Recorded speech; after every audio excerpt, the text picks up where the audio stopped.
आपल्यासोबत सध्या खासदार वर्षा गायकवाड आहेत. ताई, काय सांगाल, आज हा निषेध होतोय, मंदिर तोडण्यात आलंय जैन समाजाचं? तरी मंदिर ज्या तऱ्हेने तोडलं ते खरं तर निषेधार्थ आहे.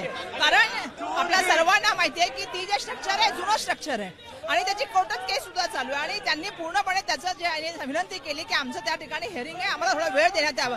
पण ज्या तऱ्हेने दोन JCB आणले गेले, सकाळी 8 वाजता आले आणि ज्या तऱ्हेने मंदिर तोडलं गेलं, त्या फरशा पण ठेवलेल्या नाहीत. तुम्ही जर तिथे बघितलं असेल तिथे काही नाहीये आणि मूर्ती सांगितलं, त्याने विनंती केली की आम्हाला मूर्ती उचलून घेऊन जाऊ द्या, त्यांना मूर्ती पण घेऊन दिली नाही. एवढा कसला मात चाललेला आहे, एवढा कसं दहशत चाललेली आहे आणि कोणाच्या सांगण्यावरून चाललेली आहे.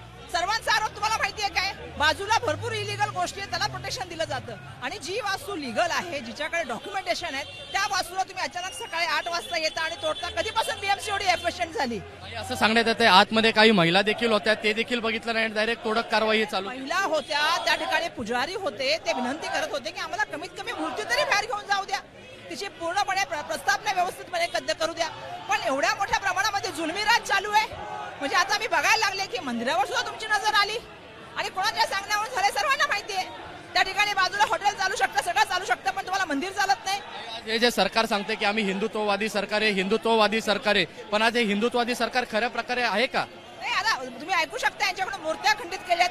त्या ठिकाणी मी ताडदेवला गेले, मी खेटवाडीला गेले, तिथे सुद्धा 8-9 मंदिरं, त्या ठिकाणी हिंदूची मंदिरं. तिथे आमदार कोण आहे मला सांगायला पाहिजे, त्यांना पण सांगायचे. आता इथे बघताय तुम्ही विले पारलेलं आहे, पार्श्वनाथ दिगंबर जैन मंदिर आहे, ही सगळी मंदिरं तोडण्याचं काम कोण करते? BMC करते. BMC कोणाच्या हातात आहे? राज्य सरकारच्या हातात आहे. राज्य सरकार कोणाचं आहे? जबाबदारी घ्यावी लागेल ना तुम्हाला.